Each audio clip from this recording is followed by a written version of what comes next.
This controller might outlive you, and let me tell you why. We've got another controller review. This time it's from PB Tales. This is the Crush Hall Effect joystick controller, and if you don't know what that means or why it's important, stay tuned and I'll explain that in a bit. But let's not dilly or dally, let's just get right into the review and open this bad boy up.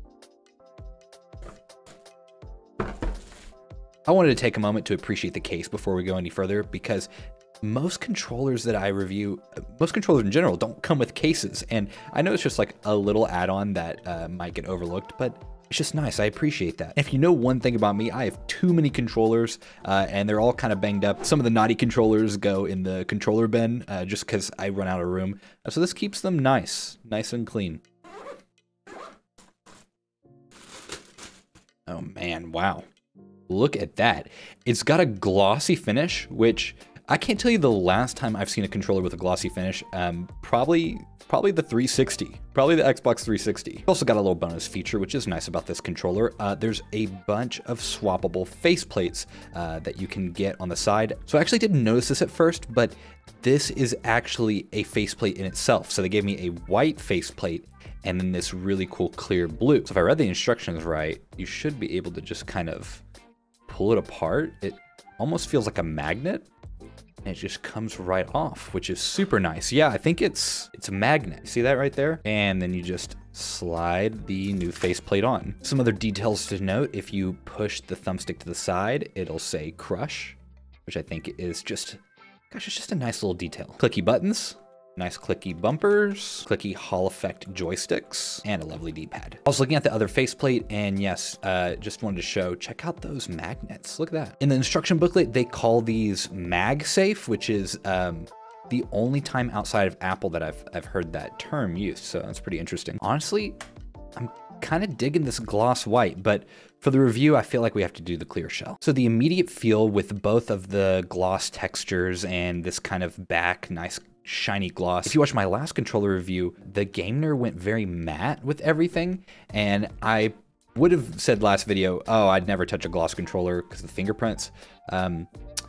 These are not fingerprinting. I don't know what kind of finish is on this controller, but it feels really nice for being a gloss finish. I don't want to get hung up on the feel for the entire video because we do have to get to the specs, but I also want to take this faceplate off and tell you about how a lot of this controller is metal, which, I don't know, like, I'm just astounded by the build quality of this controller. I'm actually shocked. This is also just so fun to do. Ah, nice. All right, let's stop dillying and dallying and get into the specs. Okay, so on their website, the first mention is that their controller is inspired by the look of the Porsche 550 Spider, boasts a streamlined, screwless look. Pop up the Porsche 550 Spider right here.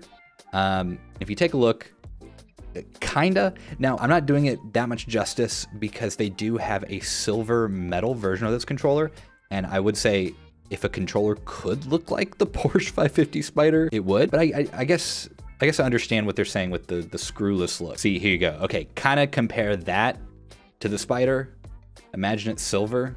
I mean, you do have a really nice, seamless, screwless look. The Crush also supports a multitude of different platforms. A lot of controllers don't support.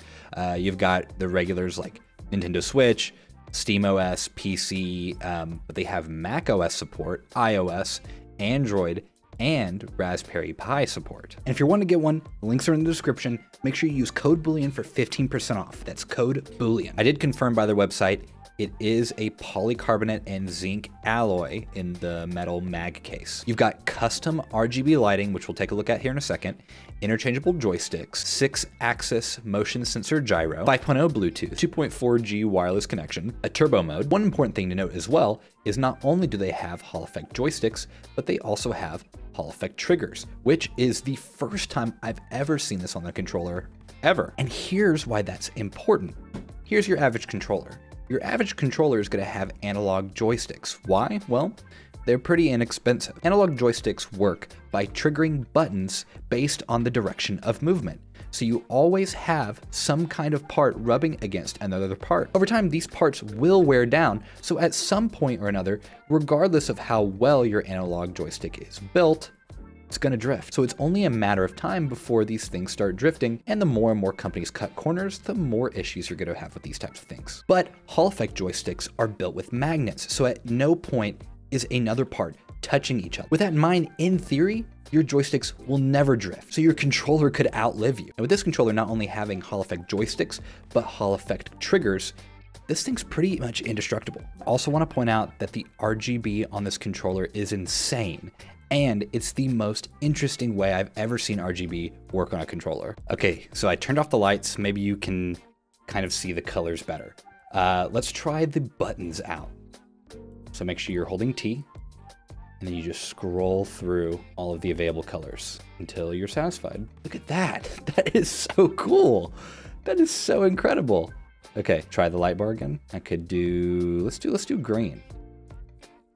Green right there. It's kind of hard to tell. Also, if you're not satisfied with just one single color, you can hold down T and hit any direction on the D-pad to scroll through a different combination of colors. I have never seen a controller do something like this. It's usually a click and you cycle through, but this allows you to get a precise RGB. So if I really want like a specific tone of blue, boom, there we go. If I want a specific tone of red, okay, we go to the red, and then I get more of a reddish orange, boom.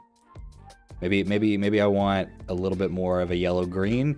The in-between colors. I mean, this thing is insane. So you know what I had to do? I had to play Mario Kart and test out the controller for a few hours. And let me just say, this thing is as comfortable as it looks. And although I thought the gloss was gonna get all of me, it didn't.